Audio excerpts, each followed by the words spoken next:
Welcome back. I'll get to that in a minute. I want to bring everybody up to speed with what's going on. Some of you are new and some of you just aren't paying attention. So what you're seeing is me getting ready to build a steel barge.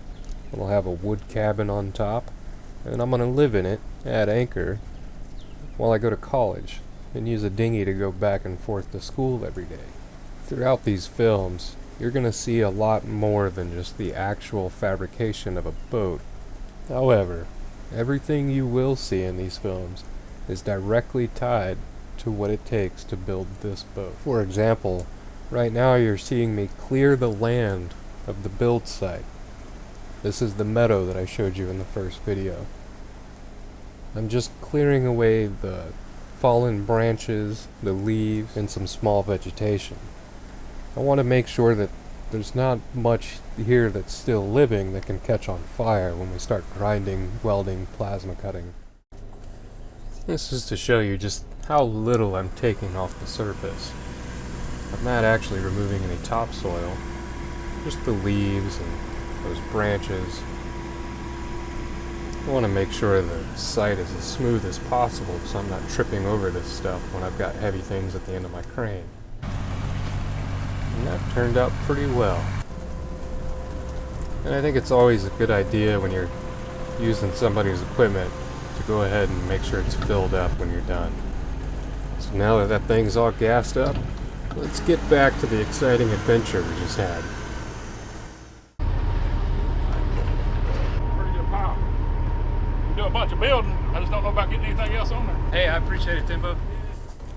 This is a stack of wood I just picked up from Ashley Custom Lumber, a family-run business that's been going on for 4 generations. They used to be a sawmill as well, but now they're a retail lumber supplier for the public. It was great to see a small family-run business doing well, meeting the 2 brothers, Jason and Timbo, and the man on the forklift, John. If you happen to be in Elora, Tennessee and are in need of specialty rough-cut lumber that ends in a firm handshake, check them out. This is just a few miles down the road. I knew the lumber wasn't stacked very well, but Ashley's was so busy with tractor trailers and other customers that I decided to put a couple of straps on what we've got, make it down the road a mile or 2 and pull off right here next to these farmers and restack. That's my Aunt Millie you see in the video. She enjoys riding along on these adventures and says it makes her feel young again. And just a few miles down the road from here, we have our first flat. I was fortunate enough to see somebody standing outside and they allowed me to pull in their driveway. Turned out to be a fellow veteran. And they, of course, you know how it is. They bring us all in and they tell you, this is what you'll say. If you say anything different than this, we're going to Article 15 you and put you in prison. They were more interested in saying they did something than they were in you getting killed. Well, we made it about 10 more miles. Wouldn't you know it, a darn spindle snapped off pulling into the Walmart parking lot. There's barely even any weld there. So I got a new axle sitting on my roof rack, and all that's left to do is remove the 8 bolts that hold this one on.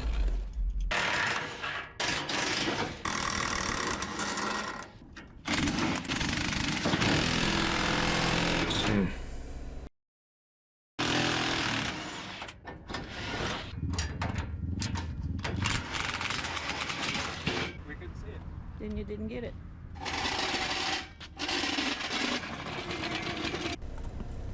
Lightweight.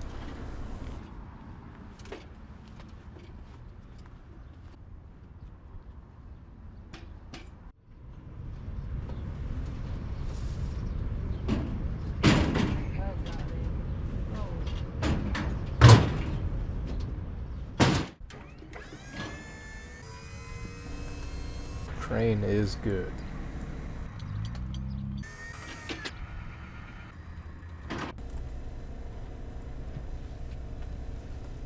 And just like that, we got a new axle. Nothing good. Well, we made it to my aunt's house and decided to go ahead and leave half the lumber at her place.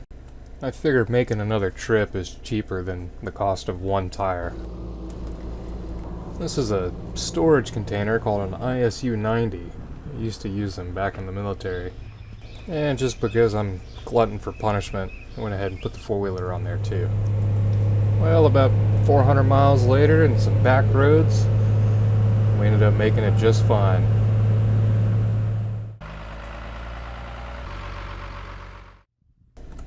There really wasn't even that much tongue weight on there.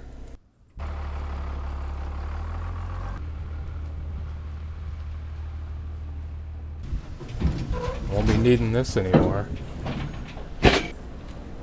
Or this. My friend did say there's a possibility that that axle will be used once more. I don't doubt it. It's just a little heavy.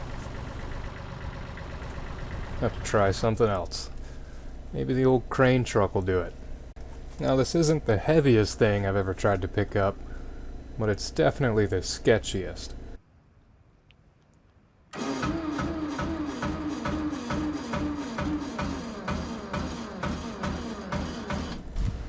We are floating. I'm gonna attempt to try and drive the truck with this thing dangling off the back of it. So I'm gonna go ahead and throw these straps on both sides to hopefully try and stabilize it so it doesn't swing too much.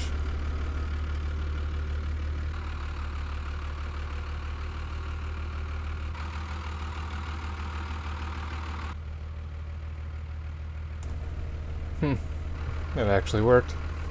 I'm surprised.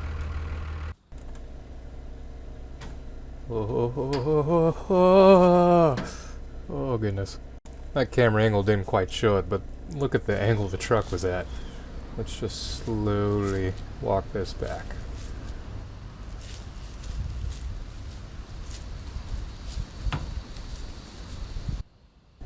Just a little heavy. And we are down. The reason I bought this box is it'll be perfect storage for things that aren't critical to this build.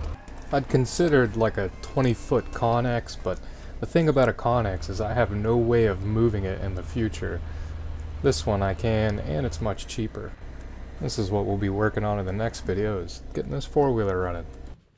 Even though my friend's tractor wasn't strong enough to pick up that box, I'm gonna go ahead and fill it up anyways. Thanks for watching.